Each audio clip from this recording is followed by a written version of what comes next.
good afternoon. Magandang hapon sa inyo lahat.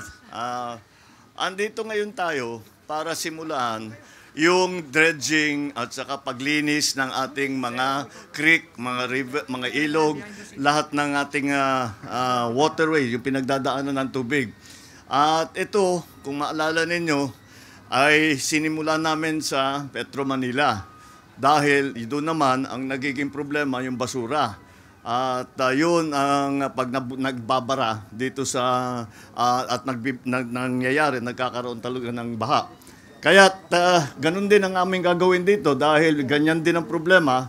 At kung titignan ninyo sa mapa, yung last time na nagbaha ang mga ilog dahil lahat ng labasan ng tubig ay barado. Kaya kailangan natin linisin ito. Nakakagulat nga kung titignan ninyo yung backhoe, wala ng tubig, ang nakapatong na sa lupa. Ibig sabihin talagang napakababaw na ng tubig.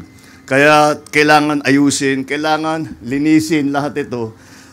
Tinatanong ko sa mga local official kung kailan ang last time na hinukay ito, lininis ito.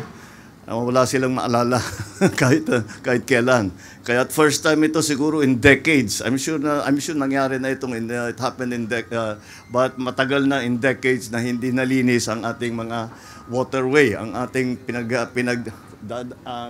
kung saan nagdadalo ang tubig.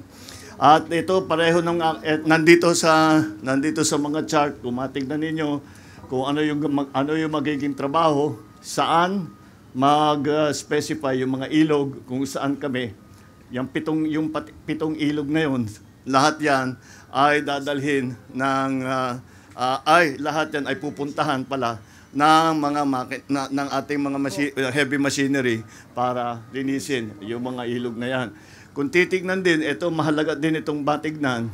Kung titignan nyo, ito talaga ay isang proyekto na palagay ko hindi kayang buuhin kung hindi lahat ng iba't ibang ahensya ng gobyerno, iba't ibang LGU na leadership at yung iba't ibang private sector partner. Kasi kung titignan ninyo, ewan ko kung makita ninyo, yung DPWH, ilan yung unit?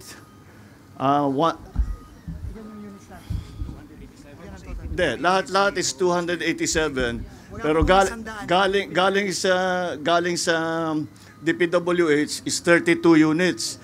Galing sa LGU 24 units.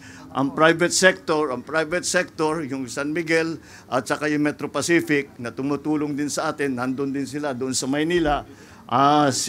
Private sector kasama ng San Miguel at saka Metro Pacific, napakarami, silang pinakamarami, 51 units. Kaya kung hindi nagsama-sama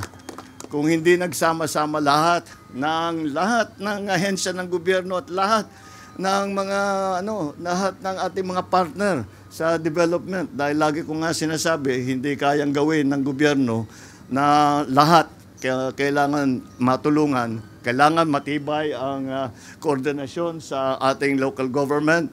Kailangan matibay din ang koordinasyon sa private sector. At kapag nangyayari yan, nakakagawa tayo ng ganitong klaseng proyekto na magiging maganda. Ang projection natin,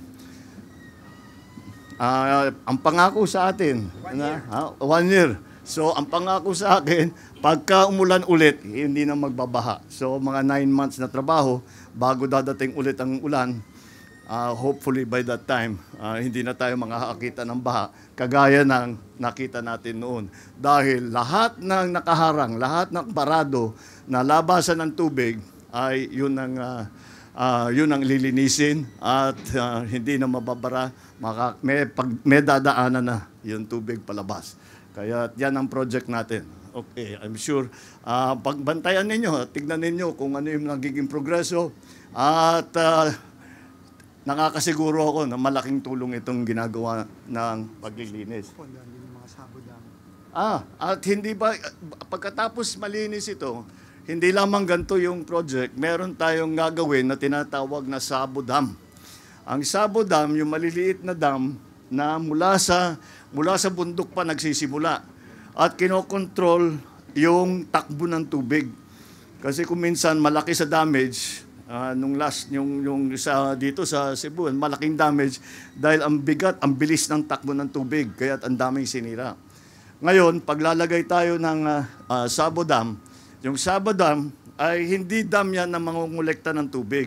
Ginagawa niyan, kinokontrol ang takbo ng tubig. Hindi lang nag-iisa yan.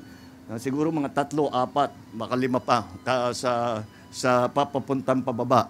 Kaya yan ang isa pang hinihingi natin ngayon na ilagay sa budget na magkaroon ng pondo para hindi lamang dito sa desiltation kung hindi pati na yung paglagay ng Sabo Dam doon sa iba't ibang lugar kung saan dapat. Andito yung ating mga hydrologists, ating mga experts, sila magsasabi sa atin kung saan ang pinakamagandang lugar para ilagay lahat yan. So, patuloy ang ating ginagawa para tiyakin na yung mga problema na nagdudulot ng baha at kaya naman lagi tayo nag-aalala kapag umuulan, sana makarating tayo sa panahon na kahit umulan ng malakas, hindi natin inaalala na maibabaha ang ating mga bahay, ang ating mga tirahan. So that is what we are trying to do. This is what we are attempting to start now. Patuloy pa rin ito. Hindi lang for the next 9 months ito. Kahit na matapos na yung trabaho, babalikan ulit yan. Dahil magkakaroon ulit ng siltation, kailangan kunin ulit yan. Pero hindi na ganito kalaki ang trabaho. Dahil kaunti na lang ang kailangan kunin. So that is why we are here. This is the project that we are initiating. As I promised when we started the project in Metro Manila, that we will not only go to Metro Manila, but we will go to all the urban centers and all of those areas that have suffered severe flooding in the last rain. So yun ang pupuntahan natin. All right, maraming salamat. Thank you very much. Magandang hapon sa inyo. Thank you.